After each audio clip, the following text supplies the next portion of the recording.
नमस्कार, सलाम, राम राम, अस्सलाम वालेकुम भाईजान। फ्रेंड्स, दिस इज आर के चौधरी फ्रॉम एजुकेशन टारगेट। मित्रों, आज का जो क्लास होने वाला है सीटेट एग्जाम के दृष्टिकोण से काफ़ी ज़्यादा इंपॉर्टेंट होने वाला है। तो हम शुरुआत करते हैं, थोड़ा सा बैक जाते हैं। पिछले क्लास में हमने पढ़ा था सीखना सिद्धांत के बारे में, जिसमें हमने पढ़ा था कई सारे एजुकेशनल साइकोलॉजिस्ट ने सीखने संबंधी अपने अपने सिद्धांत प्रस्तुत किए हैं। जिसमें मैंने पहला सिद्धांत के बारे में पढ़ा था थॉर्नडाइक का प्रयत्न एवं भूल का सिद्धांत, डैट मीन्स थॉर्नडाइक का ट्रायल एंड एरर थ्योरी। और आज जो हम पढ़ने जा रहे हैं दूसरा जो सिद्धांत था वो आईपी पाब्लो का क्लासिकी अनुबंधन सिद्धांत, इसके बारे में आज हम पढ़ने जा रहे हैं। तो मित्रों, सबसे पहले आगे बढ़ने से पहले चैनल को लाइक और सब्सक्राइब कर लेंगे। तो शुरुआत करते हैं आईपी पाब्लो। आईपी पाब्लो का पूरा नाम इवान पेट्रोविच पाब्लोव। इनके बारे में थोड़ा सा जान लेते हैं। देखिए, ये बहुत बड़ी बात है। इन्होंने फिजियोलॉजी ऑफ डाइजेशन, पाचन क्रिया के दैहिक पर लगभग 12 वर्ष तक अध्ययन किया था। तब जाकर इन्हें 1904 ईस्वी में नोबेल पुरस्कार मिला था, जो कि बहुत बहुत इंपॉर्टेंट क्वेश्चन है, कई बार पूछे जाते हैं। और थोड़ा सा जो काफ़ी इंपॉर्टेंट टॉपिक है उस पर भी थोड़ा सा डिस्कस करते हैं। आईपी पाब्लो का क्लासिकी अनुबंधन सिद्धांत, ये जो सिद्धांत है अनुबंधन पर आधारित है। इस पे अब कहिए अनुबंधन क्या होता है। देखिए, सिंपल सी बात है, जब उद्दीपन और अनुक्रिया के बीच साहचर्य संबंध स्थापित होता है तो इसी के माध्यम से व्यक्ति सीखता है। यही जो प्रक्रिया है, यही प्रक्रिया जो है सो अनुबंधन कहलाती है। बस देखिए, अब ये इस थ्योरी में जो हम पढ़ने जा रहे हैं इसमें अनुबंधन बहुत ज़्यादा मायने रखता है। अब क्या होता है अनुबंधन, इसको हम कैसे साबित करेंगे। मैंने अनुबंधन कह तो दिया कि साहचर्य संबंध स्थापित होता है उद्दीपन अनुक्रिया के बीच में, जिससे हम लोग सीखते हैं। कैसे सीखते हैं उस चीज़ को आज इन्होंने एक प्रैक्टिकली प्रयोग के माध्यम से डील भी किया है। और दूसरी नंबर, अब जो आते हैं मुद्दे की बात, सबसे पहले जान लेते हैं कि आईपी पाब्लो का क्लासिकी अनुबंधन सिद्धांत कई नामों से जाना जाता है। जैसे पहला तो हो गया आईपी पाब्लो का क्लासिकी अनुबंधन सिद्धांत, दूसरा हो गया प्रतिवर्ती अनुबंधन सिद्धांत, तीसरा हो गया अनुबंधन अनुक्रिया सिद्धांत, चौथा हो गया टाइप एस अनुबंधन सिद्धांत। मतलब कई नामों से इस सिद्धांत को जाना जाता है। जैसे मैंने थॉर्नडाइक के बारे में भी पढ़ा था, 4-5 नामों से जाना जाता है, और इसका भी 4-5 नामों से जाना जाता है, जिसे हमें याद रखना चाहिए। कई बार सीटेट एग्जाम इस तरह से पूछेगा कि आईपी पाब्लो का कौन सा सिद्धांत है, वहाँ क्लासिकी नहीं दिया रहेगा, अनुबंधन अनुक्रिया सिद्धांत दे देगा ऑप्शन में, तो फिर आप कंफ्यूज करेंगे। इसलिए इस चीज को देखना होता है, ठीक है। तो मित्रों, हम आगे बढ़ते हैं। अब सवाल ये उठता है कि आईपी पाब्लो का क्लासिकी अनुबंधन सिद्धांत है क्या। अभी तो हमने देखा अनुबंधन, अब देखते हैं है क्या। देखिए, सिंपल सी बात है, जब कोई व्यक्ति किसी स्वाभाविक उद्दीपन के प्रति, उद्दीपन बोले तो वस्तु, भोजन, जब कोई, यहाँ पे भोजन दिखाएंगे एग्जाम्पल के तौर पे, जब कोई व्यक्ति किसी स्वाभाविक उद्दीपन के प्रति स्वाभाविक अनुक्रिया करता है तो धीरे धीरे उसकी जो यह क्रिया है स्वाभाविक हो जाती है, मतलब आदत लग जाती है। एग्जाम्पल के तौर पे देखते हैं, एक बच्चा देख लीजिए, एक गर्म बर्तन उसके सामने रख दिए, बच्चा क्या करता है, उसको छूने की कोशिश करता है, टच करने की कोशिश करता है, और जैसे ही टच करता है उसे जलन फील होता है। स्वाभाविक है, बर्तन गर्म में तो जलेगा उंगली, जैसे ही उंगली जलेगा तो वो पीछे की ओर खींचता है। सेकंड एग्जांपल देखते हैं, एक बच्चा है, उसको एक काला कपड़ा दिखाइए, बच्चा है तो धीरे धीरे डरने लगता है, ठीक, और लगातार यह उसकी धीरे धीरे आदत हो जाती है, मतलब वो कंटिन्यू काला कपड़ा देख करके भागने लगता है, एक प्रकार का डर उसके मन में बैठ जाता है। तीसरा एग्जाम्पल देखिए, लड़की, वैसे तो लड़कियां होती ही हैं दिमाग से समझदार, तो देखिए गोलगप्पा, एक बार अगर कोई लड़कियां गोलगप्पा खाती है तो अक्सर धीरे धीरे उनका यह स्वभाव बन जाता है, और लगातार वो जो है सो मतलब गोलगप्पे का दुकान देखने के बाद ऑटोमेटिक मुंह में लार आना शुरू हो जाता है। अब मुंह में लार आना, देखिए लार क्या है उसके बारे में भी हम डिस्कस करेंगे। Lar that is a saliva, salivation, this is a digestive enzyme. हम लोग जब खाना खाते हैं तो हमारा खाना यहीं से पचना शुरू हो जाता है, जो कि हमें पता नहीं होता है। हम तो समझते हैं कि स्मॉल इंटेस्टाइन हमारा भोजन पचाती है, बट ऐसा कुछ नहीं होता है। हमारा भोजन यहीं से शुरू हो जाता है, उसके बाद जाके यहाँ भी डाइजेशन की प्रक्रिया चलती रहती है। तो मित्रों, हम बात कर रहे थे, हाँ, तो धीरे धीरे लड़की गोलगप्पा जो खाई तो उसे आदत लग गया, मतलब एक प्रकार की उसका जो है सो स्वभाव बन जाता है। नेक्स्ट एग्जाम्पल पर देखिए, मैं थोड़ा सा अपने फ्रेंड के साथ जा रहा था, क्लास 2 की बात कर रहा हूँ। हमारे एक मित्र थे, कंटिन्यू जो है सो मतलब दोस्त थे, हम लोग बच्चे थे, तो वो एनी टाइम सोता रहता था। तो उसको सब चिढ़ाने लगा कि day sleep, night sleep, sleep sleep sleep and always sleep sleep sleep sleep. मतलब वो जो सर एक बार ऐसा कुछ बोले थे उसे, तो सब ने उसे चिढ़ाने लगा। मतलब किसी भी, अब उस लड़का को जब भी हम चिढ़ाएंगे तो उसके मन में एक प्रकार का नकारात्मक भावना आएगा, और वो धीरे धीरे उसका स्वभाव बन जाता है। आप किसी बच्चे को चिढ़ाते हुएगा ना तो उसके मन में एक प्रकार का नकारात्मक भावना उत्पन्न होता है, जिससे उसे तकलीफ होती है। उससे क्या होता है कि सामने वाला इंसान उसे लगातार उस पर पिन करने लगता है, जिससे उसे तकलीफ होती है। धीरे धीरे यह जो अनुक्रिया है एक स्वाभाविक अनुक्रिया बन जाती है। तो वही चीज़ मैंने आपको बताया है कि आईपी पाब्लो का क्लासिकी अनुबंधन सिद्धांत क्या कहता है। सिंपल से एक बार फिर से देखते हैं इसको, बहुत इंपॉर्टेंट चीज़ है कि जब कोई व्यक्ति किसी स्वाभाविक उद्दीपन के प्रति स्वाभाविक अनुक्रिया करता है तो धीरे धीरे यह स्वभाव जो है सो उनकी आदत बन जाती है, मतलब एक प्रकार का लत लग जाता है। वो मतलब जैसे एग्जाम्पल आपने देखा है, जैसे बच्चे द्वारा गर्म बर्तन को छू करके हाथ पीछे करना, दूसरी बार से वो छूना ही नहीं चाहेगा। कपड़े को देखा, लड़कियों द्वारा गोलगप्पा मतलब कंटिन्यू आदत लग जाती है, और बच्चे को जब चिढ़ाते हैं तो बच्चा क्या करता है कि मतलब उसे चिढ़ने लगता है, उसको भी एक प्रकार की स्वाभाविक आदत लग जाती है। तो वही चीज़ है ये, इसको जो है सो इन्होंने एक कुत्ते के प्रयोग के माध्यम से दर्शाया है। अब देखिए इस तरह से क्वेश्चन पूछेगा सीटेट एग्जाम में कि आईपी पावलोव ने जो प्रयोग किया था, किस जीव पर अपना प्रयोग किया था, तो वहाँ पर ऑप्शन दे देगा बिल्ली, कुत्ता, चूहा, इनमें से कोई नहीं, तो वहाँ पर कुत्ता। देखिए कुत्ता पर इन्होंने प्रयोग करके दिखाया था। हालांकि हमने फिगर ड्रॉ करने की कोशिश की है, बट कुत्ता थोड़ा मोटा ताज़ा हो गया है, ठीक है। तो इन्होंने कुत्ते के माध्यम से प्रयोग करके दिखाया और ये काफ़ी ज़्यादा फेमस हुआ था। तो हम बात करते, सबसे पहले देख लेते यूसीएस, यूसीआर, सीएस और सीआर क्या है। यहाँ पे आप थोड़ा सा कंफ्यूज कर रहे होंगे, तो थोड़ा सा देख लेते। देखिए UCS unconditioned stimulus, that means स्वाभाविक उद्दीपन। यूसीआर अनकंडीशनड रिस्पॉन्स, स्वाभाविक अनुक्रिया। सीएस कंडीशनड स्टिमुलस, अस्वाभाविक उद्दीपन। और सीआर कंडीशनड रिस्पॉन्स मतलब अस्वाभाविक अनुक्रिया।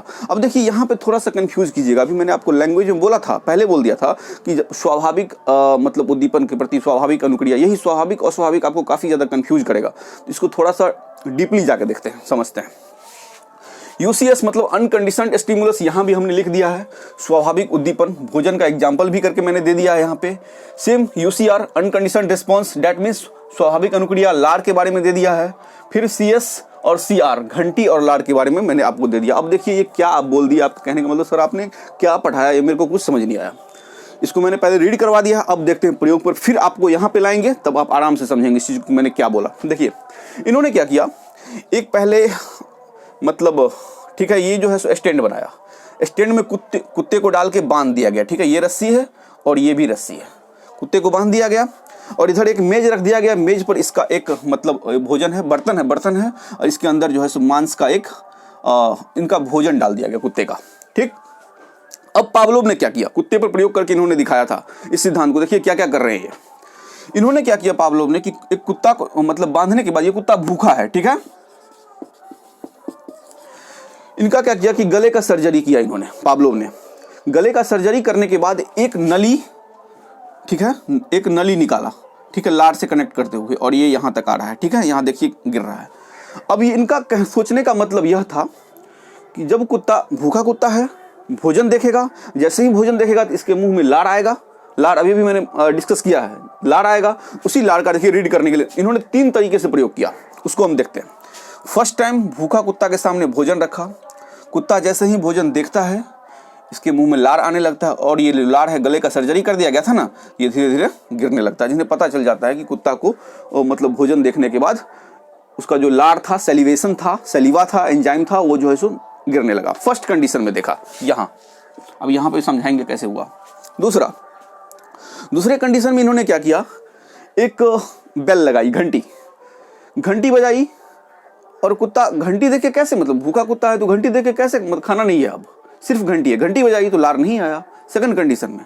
थर्ड कंडीशन में इन्होंने क्या किया, इस बार घंटी बजाया पावलोव ने और खाना दी। तो जैसे ही घंटी बजाने के बाद खाना मिला कुत्ता को, कि कुत्ता के मुंह में लार आना फिर से शुरू हो गया, ठीक। ये तीसरा कंडीशन हुआ, ठीक। फर्स्ट कंडीशन में आपने देखा भोजन दिया तो लार आया, दूसरे कंडीशन में सिर्फ बेल लगाई इन्होंने तो लार नहीं आया, तीसरे कंडीशन में आपने देखा कि बेल लगाई, ठीक, बेल, अब फिर भोजन इन्होंने दिया तब जाकर के लार आ गया थर्ड कंडीशन में, ठीक। और चौथे कंडीशन में इन्होंने क्या किया, सबसे पहले थर्ड कंडीशन को इन्होंने कई बार रिपीट किया, again and again times repeated किया। मतलब पावलोव क्या करते थे कि पहले बेल बजाते थे, अब फिर खाना देते थे, कुत्ते के मुंह में लार आ जाता था, फिर बेल बजाते थे, फिर खाना देते थे, फिर कुत्ते के मुंह में लार आ जाता था, एवं प्रकार यह प्रक्रिया कई बार चली, ठीक। अब क्या किए ये, फोर्थ कंडीशन में खाना नहीं है, अब सिर्फ बेल बजाया और देखे मतलब कुत्ते के मुंह में लार आ गया। अब कुत्ते को ये पता चल चुका था कि जैसे ही घंटी बजेगी ऑटोमेटिक मुझे खाना मिल जाएगा, मतलब तुरंत कुत्ते के मुंह में लार आ जाता था। चौथे कंडीशन में पावलोव ने क्या किया, एक रूल चेंज कर दी कि खाना को जो है यहाँ पर हटा दिया और सिर्फ बेल लगाई इन्होंने, बेल लगाई कि कुत्ते के मुंह से लार आना शुरू हो गया। अब देखिए इसको फॉर्मूला पर समझते हैं, ये सबसे इंपॉर्टेंट चीज है और आईपी पावलोव का क्लासिकल अनुबंधन सिद्धांत का सबसे बेस्ट ट्रिक भी है, देखिए कैसे सीखते हैं। इन्होंने क्या किया, फर्स्ट कंडीशन में भोजन दिया तो लार आया, फिर घंटी बजाई, लार नहीं आया। उसके बाद इस कंडीशन को इन्होंने कई बार किया है, घंटी बजाई और भोजन दिया, कुत्ते के मुंह में लार आ गया, फिर घंटी बजाई, भोजन दिया, फिर कुत्ते के मुंह में लार आ गया, घंटी बजाई, भोजन दिया, फिर कुत्ते के मुंह, मतलब अब कुत्ते को यह पता चल गया था कि जैसे ही घंटी बजेगी मुझे भोजन मिलने वाला है तो लार आ जाता था। लेकिन इन्होंने चौथे कंडीशन में क्या किया, ये प्रक्रिया कई बार किया, ठीक, लेकिन चौथे कंडीशन में सिर्फ इन्होंने घंटी बजाई बट भोजन नहीं दिया, लेकिन कुत्ते के मुंह में फिर से लार आ गया, क्योंकि कुत्ते को यह लग रहा था कि मुझे भोजन मिलेगा, लेकिन इस बार भोजन इन्होंने नहीं दिया। यही चीज मैं आपको बताना चाह रहा हूं, देखिए बहुत इंपॉर्टेंट चीज है ये, थोड़ा सा देखते हैं। यही आपका फॉर्मूला है, बस इतना याद रखिएगा। देखिए यूसीएस आपको मैंने पहले बता दिया था, अनकंडीशनड स्टिमुलस, दैट मीन्स स्वाभाविक उद्दीपन। यहां पे मतलब भोजन मिला इसको, ठीक। अभी तक समझने में आपको थोड़ा बहुत दिक्कत हो रहा होगा, बट आप समझ जाएंगे फिर से। और जैसे ही भोजन मिला, लार आया। यहां पर क्या किया, ये बेल है, घंटी, और यहां पर वही भोजन, और फिर लार आ गया, ठीक। तीसरे कंडीशन में इन्होंने क्या किया, सिर्फ घंटी बजाई और फिर जो है सो यहां पर लार आ गया। देखिए इसी चीज को समझना है, और यही आपका जो है, यही आपका मतलब थ्योरी का सारा मतलब गेम यही है, बस इतना ही है और कुछ नहीं है। बाकी तो आपके थ्योरेटिकल चीजें हैं, ये आप प्रयोग करके उसने दिखाया। देखिए यूसीएस मतलब स्वाभाविक उद्दीपन, अनकंडीशनड स्टिमुलस, इस बार बहुत अच्छे समझेंगे। यूसीएस मतलब अनकंडीशनड स्टिमुलस, मतलब स्वाभाविक उद्दीपन, डेट मीन्स भोजन। मैंने आपको पहले ही कहा था स्टार्टिंग में कि ये क्या है, तो ये है क्या, तो जब कोई व्यक्ति किसी स्वाभाविक उद्दीपन के प्रति स्वाभाविक अनुक्रिया करता है तो धीरे धीरे उसकी आदत हो जाती है। देखिए मैंने इसको, कुत्ते को भोजन मिला, यूसीएस, ये लैंग्वेज थोड़ा आपको कंफ्यूज करेगा, इसलिए मैंने आपको लिख दिया है। कुत्ते को भोजन मिला तो कुत्ते के मुंह में लार आया, यूसीआर मतलब अनकंडीशनड रिस्पॉन्स, ठीक। नेक्स्ट कंडीशन में इन्होंने क्या किया, घंटी बजाई और भोजन नहीं दिया, उसको मैंने गायब कर दिया, उसकी जरूरत भी नहीं है यहाँ। थर्ड कंडीशन में इन्होंने क्या किया, घंटी बजाई, सीएस बोले तो कंडीशन स्टिमुलस मतलब अस्वाभाविक उद्दीपन, घंटी आ गया, ठीक। और घंटी मिलने के तुरंत बाद इन्होंने भोजन दिया, और जैसे ही भोजन दिया कि कुत्ते के मुंह में लार आ गया। ये जो प्रक्रिया है, ये जो प्रक्रिया है कई बार चली, इसकी मैं बात कर रहा हूं। ये प्रक्रिया कई बार चली, मतलब क्या करते थे पावलोव की, घंटी बजाते थे और भोजन देते थे, कुत्ते के मुंह में लार आ जाता था, फिर घंटी बजाते थे, भोजन देते थे, कुत्ते के मुंह में लार आ जाता था। मतलब एवं प्रकार कुत्ते को ये फील हो गया कि जैसे ही घंटी बजेगी मुझे तुरंत भोजन मिल जाएगा। थर्ड कंडीशन में इन्होंने क्या किया, सिर्फ घंटी बजाई बट यहां पर लार आ गया, लेकिन भोजन नहीं दिया। पहले क्या किया, भोजन दिया तो लार आया, फिर घंटी बजाई, भोजन दिया, फिर लार आ गया। इसको कई बार किया तो कुत्ते को ये फील हो गया कि घंटी बजेगा मुझे भोजन मिल जाएगा। लेकिन थर्ड कंडीशन में इन्होंने साफ शब्द में क्या किया कि सिर्फ घंटी बजाई और कुत्ते को ये पता था कि मतलब भोजन अब मिल जाएगा, तो लार आ गया, बट भोजन इस बार भोजन नहीं दिया गया, ठीक। तो क्या हुआ, अब कहने का मतलब क्या हुआ, अभी तक जो हम देख रहे थे क्या मतलब हुआ उसका, कहने का मतलब यह हुआ कि ये जो लार है ये घंटी से अनुबंधित हो गया। बस हमारा समझाने का मतलब यही था। अब अनुबंधित क्या होता है आपको पहले बता दिया था भैया, ये सिद्धांत जो है अनुबंधन पर आधारित है। और अनुबंधन क्या होता है तो आपको पहले बता दिया है, उद्दीपन और अनुक्रिया के बीच में जो साहचर्य संबंध स्थापित होता है उसी के माध्यम से लोग सीखते हैं, जीव सीखते हैं।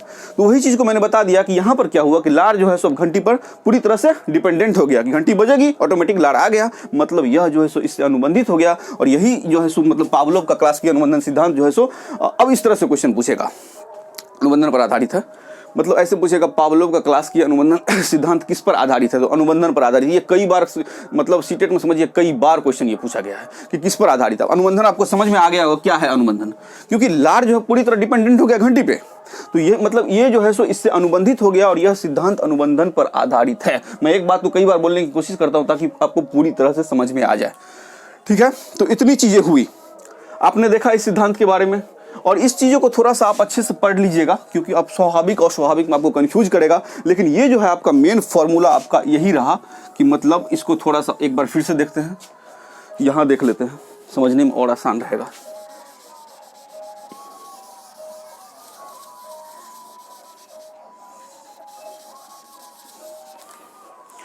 मित्रों देखिए, हमें जन्म से मरण तक सीखते रहना चाहिए, तो शुरुआत करते हैं, उसी को फिर से देखते हैं। यही है पावलोव का, और कुछ नहीं। ये याद रहेगा, आप कभी नहीं भूलिएगा। यूसीएस मतलब भोजन, ऐसे याद रखिएगा, नहीं याद रहेगा तो भोजन, लार, फिर घंटी, तब भोजन, लार, और लास्ट में सिर्फ घंटी, लार। ठीक है। अब UCS, UCR, CS, UCS, UCR, CS, CR, मतलब ये इस पर डिपेंड, मतलब अनुबंधित हो गया। इसी चीज की मैं बात कर रहा था कि यह सिद्धांत जो है अनुबंधन पर आधारित है। बस इसी चीज को मैं दिखा। मित्रों देखिए, सबसे बड़ी बात है कि हमें किसी भी चीज को डीपली सीखना चाहिए। कहते हैं ना आचार्य चाणक्य, ये खांग न विद्या न तपो न दानं न ज्ञानं न शीलं न गुणो न धर्मः ते मृत्युलोके भुवि भारभूता मनुष्य रूपेण मृगाश्चरन्ति। अर्थात जिस मनुष्य के पास न विद्या न तप न दान न ज्ञान न शील न गुण न धर्म, ये इनमें से कुछ भी नहीं है, वो इस धरती पर मनुष्य होते हुए मृग के समान है, हिरण के समान है, पशु के समान है। हमें हर एक चीज को सीखनी चाहिए, डीपली सीखनी चाहिए, हमारे मानव होने का कुछ मतलब निकलना चाहिए। ठीक है। तो मित्रों, उम्मीद है कि आज का क्लास आपको पूरी तरह से समझ में आया होगा। कुछ टॉपिक्स कर लेते हैं, जैसे सीटेट एग्जाम में किस तरीके से क्वेश्चन पूछते हैं। देखिए, सबसे पहले पूछेगा पावलोव का ये किस मतलब पावलोव ने कौन सा सिद्धांत दिया था। ऑप्शन रहेगा क्लासिकीय अनुबंधन, अनुबंधन अनुक्रिया सिद्धांत, फिर तीसरा रहेगा प्रतिवर्ती अनुबंधन, और चौथा रहेगा टाइप एस अनुबंधन, और पांचवा ऑप्शन दिया इनमें से सब। तो इनमें से सभी क्लिक करके आना है। इस तरह से क्वेश्चन आएंगे। और इसमें एक सबसे ज्यादा पूछा जाता है क्या, पावलोव के अनुसार सीखना किस प्रकार की अनुक्रिया है, तो अनुबंधित अनुक्रिया है। इस चीज को आप हमेशा याद रखिएगा, यहाँ कंफ्यूज मत कीजिएगा। और पिछले क्लास में हमने बता दिया है, थॉर्नडाइक का बिल्ली पर बहुत ज्यादा फेमस हुआ था प्रयोग, इनका कुत्ता पे प्रयोग बहुत ज्यादा फेमस हुआ था। और आगे जो नेक्स्ट क्लास हम लोग पढ़ेंगे वो स्किनर का क्रिया प्रसूत अनुबंधन, उन्होंने चूहे पे प्रयोग करके दिखाया। तो अभी तक तो हमने 2 क्लास देखा है, थॉर्नडाइक का बिल्ली पर देखा था बॉक्स वाला, और आज देखा मैंने पावलोव का कुत्ता पे। ठीक है। और नेक्स्ट क्लास में स्किनर का कबूतर के बारे में देखेंगे, तो नेक्स्ट क्लास का वेट कीजिए तब इस पर। और हाँ, इतनी चीजें पढ़ने के बाद सिर्फ रामायण की तरफ पढ़ नहीं जाना है, इस पर जो है सो प्रीवियस ईयर सीटेट का क्वेश्चन बैंक ले लीजिएगा, अरिहंत का मार्केट में मिलता है, और उसको बनाने की कोशिश करें। वहां पे आपको इससे रिलेटेड क्वेश्चन आएंगे, तब आपको समझ में आएगा कि मैंने क्या पढ़ाया। नहीं तो ऐसे तो कहानी सुनते रहे मतलब रह जाइएगा, पता भी नहीं चलेगा, एक समय पढ़ते पढ़ते पता भी फिर रिजल्ट नहीं होगा, तो दिक्कत हो जाएगा। मतलब थ्योरी पढ़ने का मतलब यही होता है कि इस पर आप क्वेश्चन बनाना शुरू कीजिए, प्रीवियस ईयर क्वेश्चन बनाइए, फिर आपको समझ में आएगा कि आपने क्या पढ़ा। ऐसे तो फिर देखते रह जाइए, कुछ कोई फायदा नहीं हुआ। तो मित्रों, उम्मीद है आज का क्लास आपको अच्छी तरह से समझ में आया होगा। अगर कोई कमियां रह जाती है तब कमेंट बॉक्स में कमेंट करके बताएं कि मुझे और बेहतर तरीके से सिखाया जाए। थैंक यू, बाय बाय, जय हिंद, जय भारत।